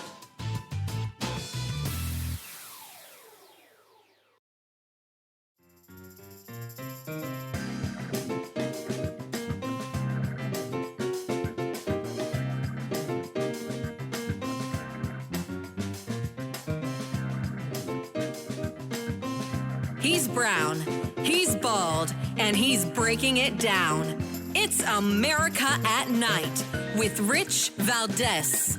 Call now, 833-4-VALDEZ. That's 833-482-5337. 833-4-VALDEZ. That's Valdez with an S. All right, welcome back. It's Open Phone America tonight. Phone lines are wide open. I appreciate the lively discussion. If you disagree, you get moved to the front of the list. Let's go to Pete in Rolling Stone, Minnesota, KVBR. Pete, go right ahead. Hi, Rich. All right. You know, I used to be a mechanic for a bus company, Mm-hmm. and I also drove once in a while, not by choice, but one day I got called up. It was like 5. I got called at 5 o'clock in the morning to come in right away. I actually had to act as a bouncer. They told me that I had to come in and I had to ride the bus and make sure that this family this parent didn't get on the bus. Wow. Crazy. You know, yeah, well, I guess they're going to need a lot of bouncers right now because of that story we heard coming out of Kentucky where they left kids on the school bus until 10 o'clock at night. I would imagine if I was one of those parents, if my kid was on the bus, I'm jumping on the bus and I'm taking my kid because you kind of rely on the school system, right? And if you own property, you're paying property taxes that go to the school taxes to pay for this ultimately in a public school system. And the fact that we're leaving kids on buses or leaving kids in school or don't have enough drivers, I mean, yeah, I agree. That's a transportation nightmare. And it's absolute insanity, Pete. it's actually a federal offense to go on for a parent to go on a school bus. I would imagine any person going on a school bus and when they're not allowed to would be a big deal. I know, like, when I ride the bus into New York City, out of New York City, whatever, I can tell you that there's a million signs posted that says if you cross this line, it's a federal offense. If you mess with the driver, you can be fined X amount of dollars. And I'm not saying we shouldn't protect the drivers, but we got to get this thing right for the kids in school. That's absolutely crazy. Pete from Rolling Stone, Minnesota, KVBR, thank you so much for the call. We're going to come back to your school bus stories and more straight ahead. I am Rich Valdez. Again, the phone number, 833-482-5337, 833-4-VALDEZ. We'll be right back.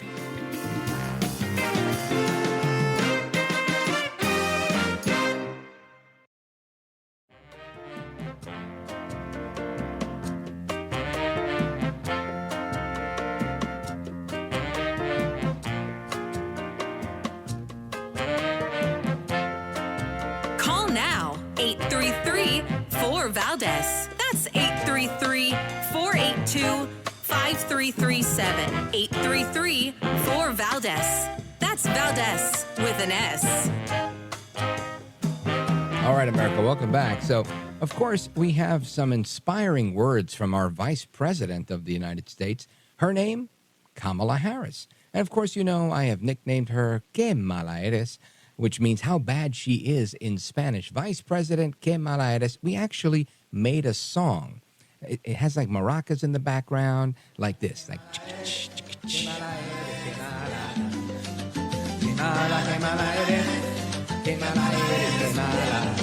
the Kamala Harris song. Que Mala Eres, how bad she is. Que Mala Eres, Que Mala Eres, Que Mala.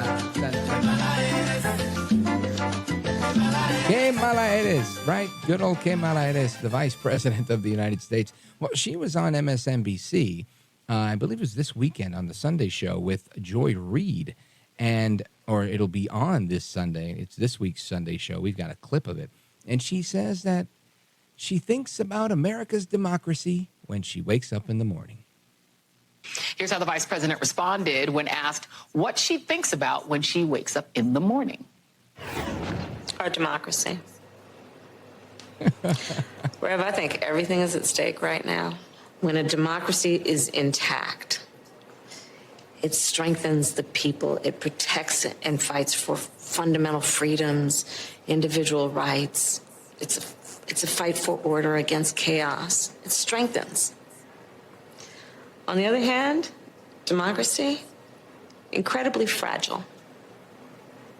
It will only be as strong as our willingness to fight for it. And right now, there are many forces that are attempting to purposely, I believe, weaken our democracy. Joy Reid, Kamala Harris. Boy, I tell you, listen, she's entitled to feel however she wants to feel. And, you know, many of us probably wake up every day and think about our republic and think about the state of affairs of our nation.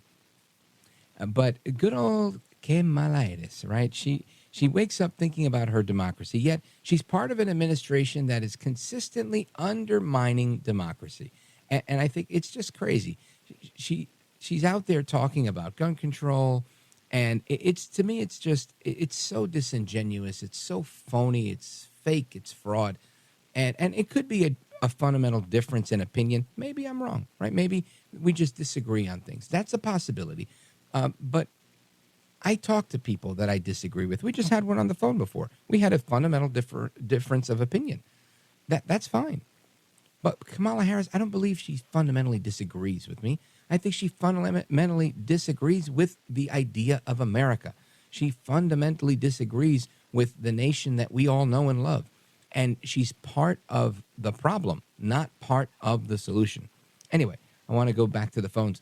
Let's go to Jane, Saratoga, New York, WGDJ. Jane, what do you think about Kamala Harris? Kamala Harris. Oh, she is a moron. I've never heard her say anything that has any substance to it. You sit there after she speaks and you say, okay, is that it? Right. is that where we're going? Okay, well, now she is difficult. She is difficult. She's a moron. And I don't want her in charge of the country, and I definitely don't want her in charge of any schools or school buses either. Oh, no. Oh, dear God, no. You know, I was to tell you what's happening here in our schools, which it breaks my heart. Well, I have a little boy who does some work around in the yard and stuff. And he asked me one day, he's about 16, he said, is it okay if I believe in God? I said, well, of course, sweetie, of course it is. And he says, I mentioned God to a teacher, and she got angry. And I got out a Bible, and I said, do you ever sit and read the Bible, sweetie? And he said, I always wanted to, but I'm afraid of getting in trouble. So we started. He'd come over in the afternoons. I'd pick him up from school, and he'd sit in the garage, and he would read Psalms. And he started to really enjoy it. And one day he went to school, and he had his Bible with him. Do you know what? They put him in detention hall because he had a Bible. And this was in New York? Punished. Yeah. Wow. And you know what else they do? And he mentioned this. He said, I can't even go to the bathroom anymore because so many drugs are so easy for the kids to get here, and we have a lot of stuff coming across the border. And there are drug deals going down in the boys' room. And the kids who are selling the drugs are going in the stalls. And the school knows about it. And what they did to alleviate the problem in case a young man needs to urinate, they put down boxes of kitty litter for them. I mean, is that the sickest thing? I've never heard of such a thing. This is crazy. You're saying they put kitty litter in a bathroom for people? Boxes of kitty litter for boys that need to urinate, but they can't go in the stall. And I'll tell you what, they will never forget me at their board meeting. I can guarantee. But hold, did they have a plumbing problem? Like, what was the rationale for this? The drug dealing? Kids who want to sell drugs are going into the bathroom stalls, and that's where they're doing their deals. So if a young man goes in and has to go potty, but there's a drug deal going down in the stall, then they said, well, you can't get in the stall. People are busy right now. So they pee-pee in the kitty litter. This is what the school did to remedy the problem? Yeah, truly, yes. So you went to the school board meeting, or are you planning on going? I did. I raised holy, you know what. Yes, I did. And I think... How did that go? He's... I don't think they like me anymore, which I can totally live with. And he said it's gotten a little better, but they still once in a while will have a kitty litter container over in the corner just in case something's going down. And that, to me, that's criminal. It's totally criminal. And it's so, especially around the area where I am, it is so easy. So some of the kids, they come from fairly wealthy families. It's so easy for them to get drugs. Wealthy family, yet you get to pee in the kitty litter. Wow, that's amazing. Jane, I got to pause here for a break, but I appreciate the call. That's absolute insanity. And something else that's also insane is that driverless cars are making a comeback. They're expanding. There's going to be more of those. I wonder if they'll ever consider driverless school buses. And I'm wondering, if you're a parent, would you prefer to have your kid on a driverless school bus? Maybe that might get him home in time, as opposed to these buses that are being tied up till 10 o'clock at night. And also, some news from Wheel of Fortune. Vanna White is on hold. We're going to talk about that coming up straight ahead. Don't go anywhere. This is America at Night with Rich Valdez. Call now, 833-4VALDEZ. That's 833-482-5337. 833-4VALDEZ. That's Valdez with an S.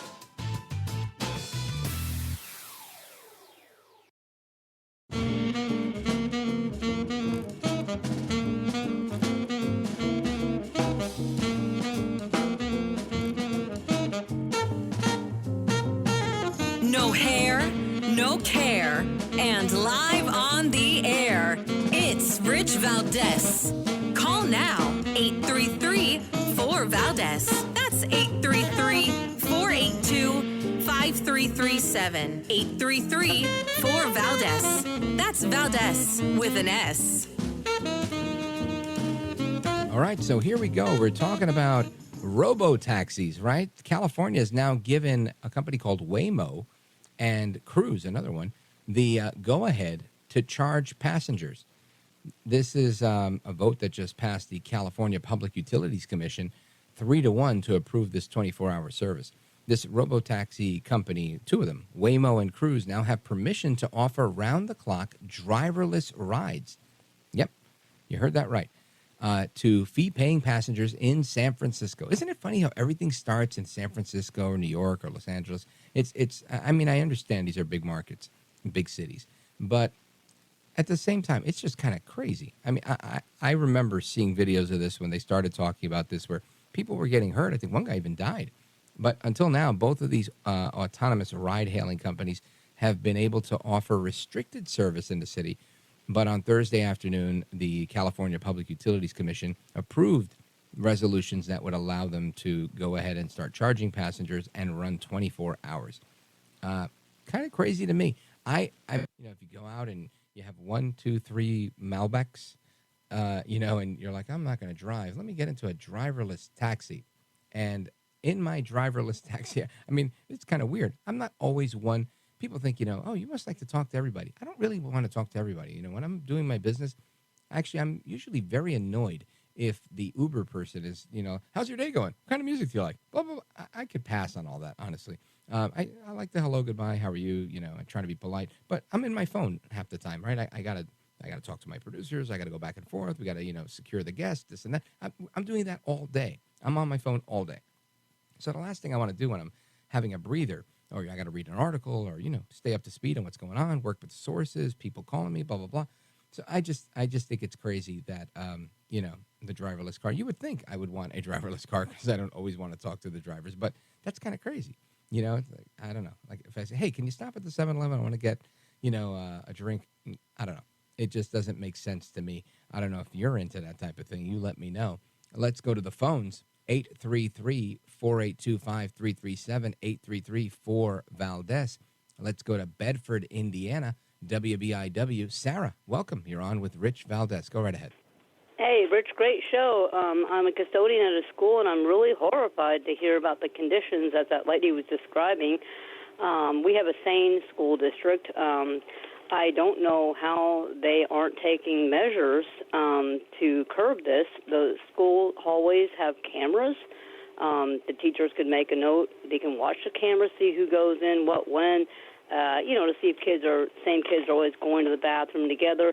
You could have, after a certain person leaves, you could have someone go in and check and look for drug paraphernalia. They could bring in drug-sniffing dogs to search lockers. The teachers could look through students' belongings if they have probable cause. I mean, I just don't understand how that poor lady, it just seems like they've abandoned the kids' safety to let their school become an open-air drug market, and it really horrifies me, Hell yeah. Me too. I heard that story and I was like, wow, I was so incredulous. I didn't know what to say.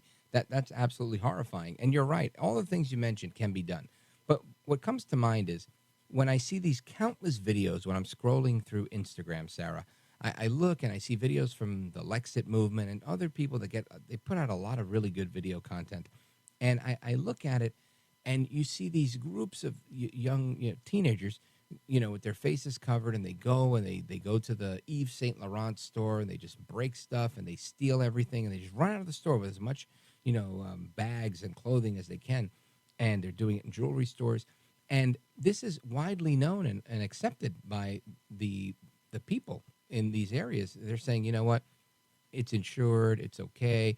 There's always somebody that's taking a passive approach to things that doesn't believe in law and order. I'll give you a really simple example. When I was in high school, a lot of people like to smoke cigarettes. Now, the place to go was the bathroom. However, you could not go to the first floor bathroom because that was right across from the principal's office.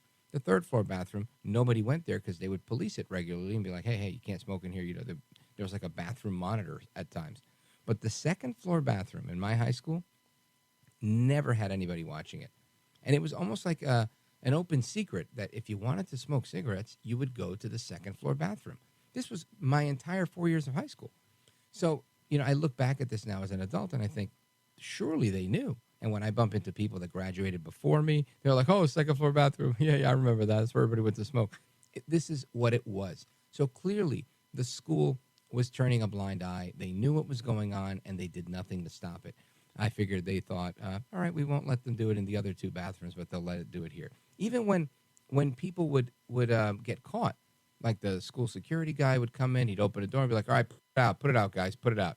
And nobody would get in trouble. Nobody would get written up. Nobody would get suspended. Maybe on occasion they would do that if it wasn't the regular security guard. But that's my point. There was a different approach to doing things. So, when you're talking about drug-sniffing dogs and all these things that they can do, of course they can do them. The question is, do they want to do them? Are they going to do them? And I think that's the biggest part of this that is sad. That's where we end up, Sarah. Yeah, no, can I add one more thing? I totally agree. Obviously, the liberal politicians and school board members, whoever, have obviously decided to just let the drug dealing reign and to penalize the poor kids who just really need to use a bathroom. And I agree with you. It's a passive ideology that produces these horrible policies and causes all these troubles. Completely agree with you. You're right. If they're not dodging drug deals in the bathroom, they're dodging, girls are dodging boys wearing skirts or vice versa with the huge push on trans. It's a crazy time to go to school in America. Probably the reason that they're not going to school, right? We saw that big absenteeism thing that was going on. Or maybe they got stuck on a school bus. It's a shame to see what's happening. Hopefully it improves. Thank you, Sarah. I appreciate hearing from you. I'm glad you're back on the night shift. Glad to hear from you. And we're going to take a pause here. 833-482-5337, 833-4-VALDEZ. This is America at Night with Rich Valdez. Call now, 833-4-VALDEZ. That's 833-482-5337, for Valdez. That's Valdez with an S.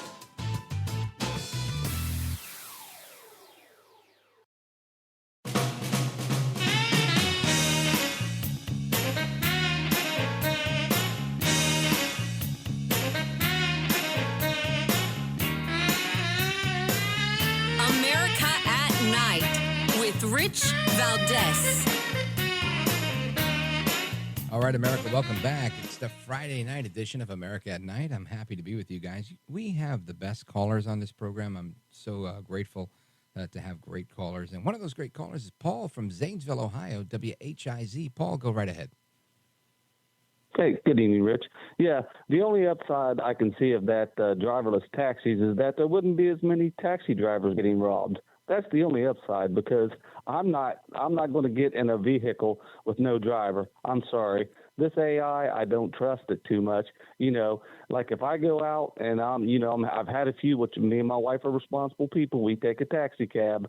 You know, I want somebody that's there at the wheel that's sober, you know, driving me home. And I just don't trust that AI. There's too many things that can happen, road construction, all that kind of stuff, everything. I don't trust them. And then this AI, I'm not real in tune with that right now either. I just think we got a long way to go. And I just like to know your opinion on that. Well, listen, I think you're right in so much as that makes sense. However, I haven't paid cash in a taxi in ages. I mean, in New York, you pay credit card on almost everything. And with the rideshare people like Lyft and Uber, that stuff's automatic. Like, you don't even have to have your credit card on you. And so I can't see people really robbing taxi cabs too much anymore. I'm sure it probably still happens one way or another. But you're right. I'm not setting foot in one of those things either. I don't trust it. And the reason I don't trust it is this. If you want to get a crazy taxi person, well, first of all, one of my colleagues and a mentor of mine in radio, Curtis Lewa, a compromised cabbie kind of circumvented the route that he was on in a taxi cab once, and they locked the doors on him, and they started shooting him, and he got shot 5 times. It was a mob hit, he claims, from the Gaudis. And, you know, outside of something like that happening, I don't see that happening to an Uber guy or whatever. But if you're in a driverless car and somebody wants to, like, just kidnap you, I could see a hacker just quickly hacking into the system and taking you wherever they want you. And that, to me, is the biggest part of why I don't like a lot of this digital stuff. Same as the digital currency. People have control over your stuff instead of you. And that's no bueno, in my opinion, Paul. Yeah, well, there's something you made me think about. I didn't think about that because I'm still in a small town. We pay cash pretty much, you know, a lot of times. But it's getting more to the credit cards and all that stuff. But with the economy the way it is, I guess you never know. But I just don't trust that AI too much. I need more studies. Yes, sir. I appreciate it, Paul. Have a great weekend and take care. Good night and God bless. Hasta la próxima. Until the next time, keep it locked on this station for more programming following me. Until then, I'll see you guys on Monday. Plus, we got a best of on the weekend. You're going to love that. And that's it. That's all I've got. I'm signing off. Hasta la próxima. Take care. Brush your hair. I'm Rich Valdez.